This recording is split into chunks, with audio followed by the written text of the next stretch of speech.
Okay, let's talk a little bit about those circuits that we saw in that short recently.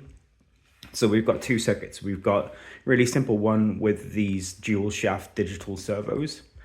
And then we've got a little bit more of a complicated one with this Roboclaw 2X15A and the Planetary gear motors that are attached to it and the encoders that are also attached to it.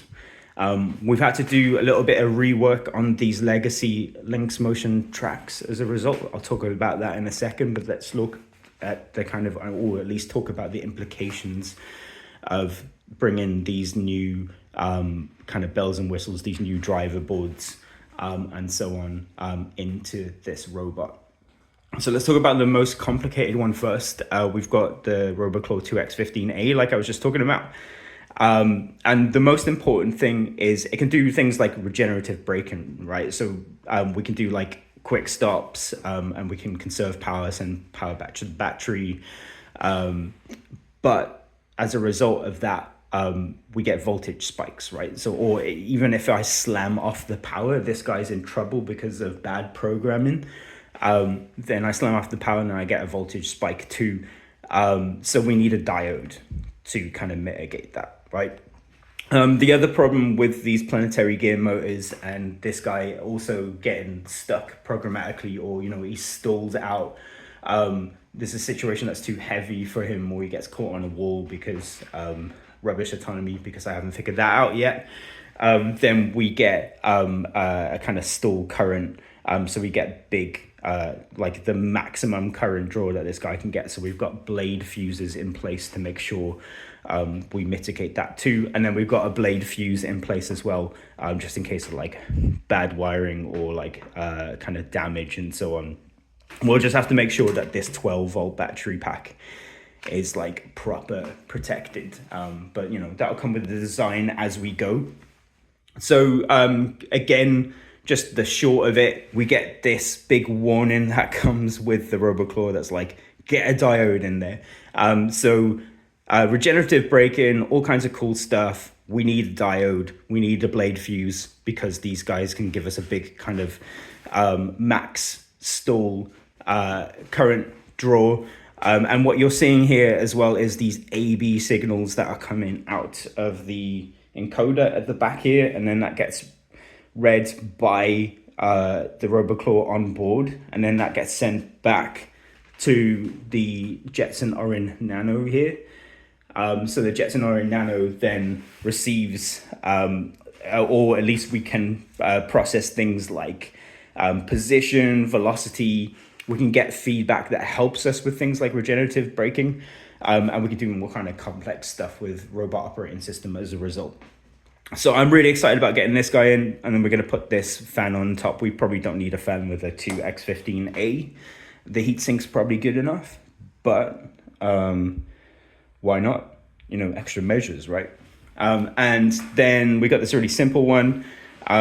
So a 7-volt battery pack with these individual dual shaft digital servos, which we are very familiar with now because of these arms. So remember the 12-volt ones and then the 7-volt ones.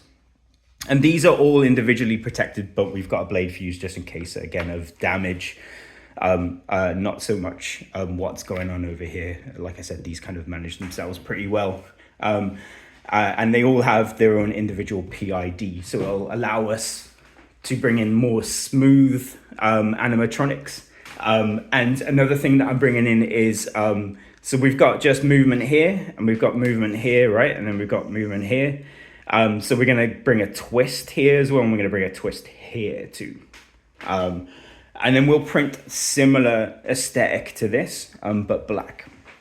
The thing that I had to do to bring these guys to life, though, is make a bunch of kind of DIY adjustments. So in the old Lynx Motion legacy tracks, you just get these rubbish 12-volt brushed DC motors, right? Not in a position to pull something that's starting to push like 5 kg onwards. So we need these more complex kind of gears. These here are like 0.45 of an inch.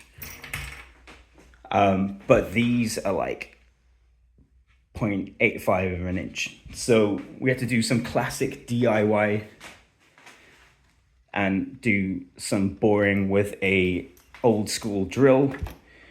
And it was mostly by eye, but we did a good job. It's working out, and we've got these holes then for mounting the lexan plate that you see there. So mounting these holes, and you can see it's actually pretty sturdy. It's doing a pretty good job. I'm excited to actually test this for the first time. So there's one down. It's doing a pretty good job. It's pretty sturdy. That'll get mounted on the base, and then we just have to do some drilling in these spokes too. And maybe we'll find some kind of metal alternatives for the spokes. Oh, and it's worth bearing in mind as well that moving to these chunkier planetary gear motors, the two implications for design are had to bring in 8mm hubs. So those go at the end, and they'll go at the end of this guy, instead of these 4mm hubs that go at the end of these 12-volt classic brushed, right? So those are in place as well. And the other implication is this is going to be, and we've talked about this in other videos, it's going to be wider now. So a wider base, so I'm going to have to build a wider base. But I think it's a good thing because we've got all these batteries to bring in, and all of this extra hardware to bring in. So we probably need a little bit more real estate to get that done. So the next video, we'll see these two in action. Once I've built this, we'll mount these and we'll see what these look like and what these sound like. I'm going to have to do a little bit of work in terms of software limiting of voltage. So you could do that with a Roboclaw as well. And so we were talking again, remember, about voltage spikes because of regenerative, and voltage spikes because it's slamming off power because we got the programming wrong. We can actually do a bunch of software-based limiting as well to protect ourselves, as well as having this kind of physical protection.